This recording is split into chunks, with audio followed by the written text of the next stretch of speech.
So that's can I ask Martin Hilbert to say a few words to open our dedication ceremony today, please. Okay, thanks everybody for coming. The Class 502 Preservation Trust is pleased, really pleased to be here. We're also very pleased that John Eccles' family, representatives of his family are here as well. In particular, we've got Stuart's sister, Doug's brother-in-law, George, his brother, John, and Carrie. Right? And we're really pleased to see you all, really. John and his association with the 502s went back a long way to his school days, I think. And quite frankly, without John, there would be no 502 here for future generations to enjoy. Because we're now custodians of it, but like all these other things, really we're looking after it for generations to come. Because now it's here, it'll be here forever and a day. The 502s were a real groundbreaking design, still perpetuated in electric trains that are being built tomorrow at Derby, and were built last week at Derby. So without John, it wouldn't have happened, and he was held in high esteem by us all in the group. He was a good friend, but not only, he was a mine of information, and fortunately, you know, we've benefited from all that and continue to do so. So I'd like to hand over to Tony, who will actually do the ceremony, and thank you very much. Thank you, Martin. Thank you. I've been asked on behalf of the family here to say a few words and to do the presentation of the nameplate to the unit and the dedication on behalf of the group, on behalf of all of us who are here present. My relationship with John dates back to the 1980s.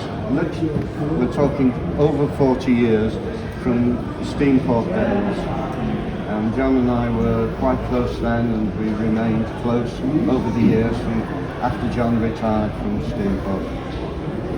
As Martin has already said, it was John who was the moving force behind the selection of the unit, the individual unit that we have now in connection with British Rail.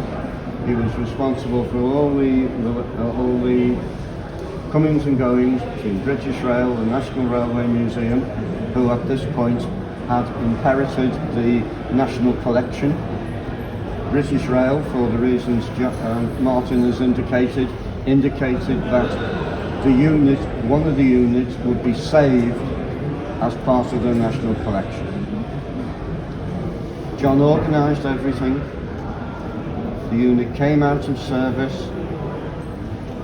Having recently been outshocked at Horwich, it was probably the last unit that came out of Horwich, so it was in very good nick.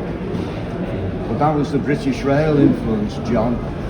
Perhaps you ought to look at this one rather than that one. That was all done. The unit was moved to Southport. It was repainted from blue and grey into maroon, and it was then operated under John's custodianship at Steamport as a two-car unit up to 1988-89 when it came out of service. Without John, there would be no unit. When Steamport closed, the unit was moved to the Ministry of Defence establishment at Kinnerton. There it was deteriorating. In 2005 to 2007, John and one of my colleagues, Duncan over there, and various other people still associated with the group, put a lot of pressure on National Railway Museum, and in the end they appointed the Friends of the 502 group as custodians, John was a founder member of the group. The unit was moved to T-Bay. We started some work on it. Moved to T-Bay in 2009 and we brought it here in 2012. A couple of months after, NRM actually gave us the unit, not just a custodianship, gave us the ownership of the unit. And again, John was part of that process. His health was deteriorating at this period. Whenever we ran into practical difficulties, we went to see John in Birthday. John would come down here for open days and for events. We would bring him down and take him back. Without John, none of this would be taking place. It is my pleasure to invite Sue to come and give me a little bit of a hand, please, in unveiling. This is the wrapping that it came in.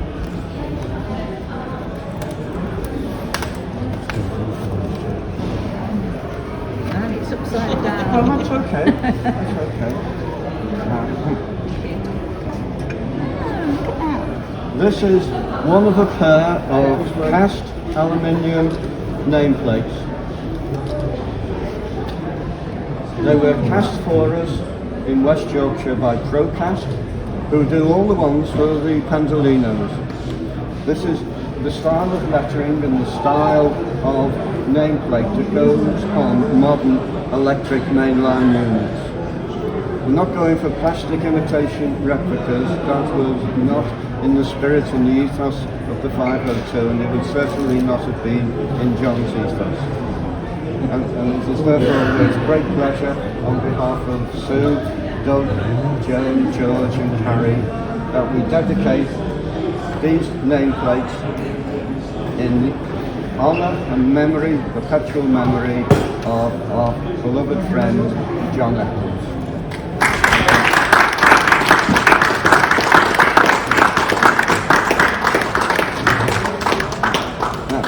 You will note that there are no holes drilled in the plates. That is deliberate.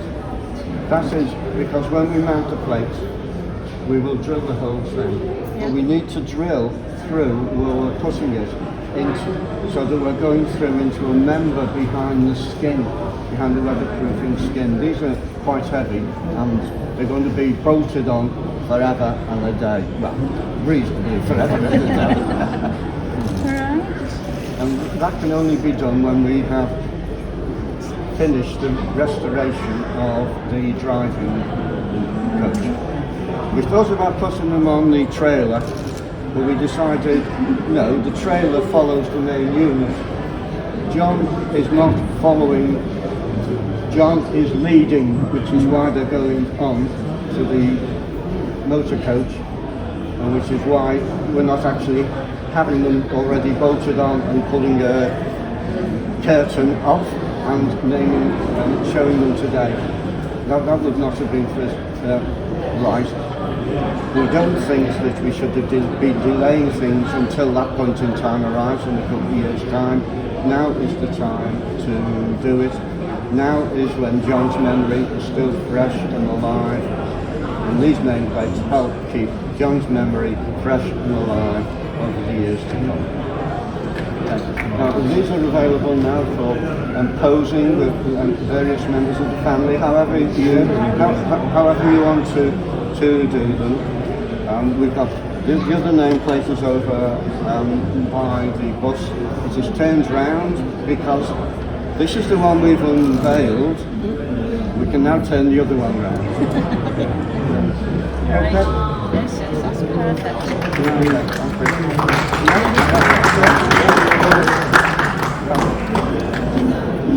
I will now bow out and leave you to make your own decisions and your own things.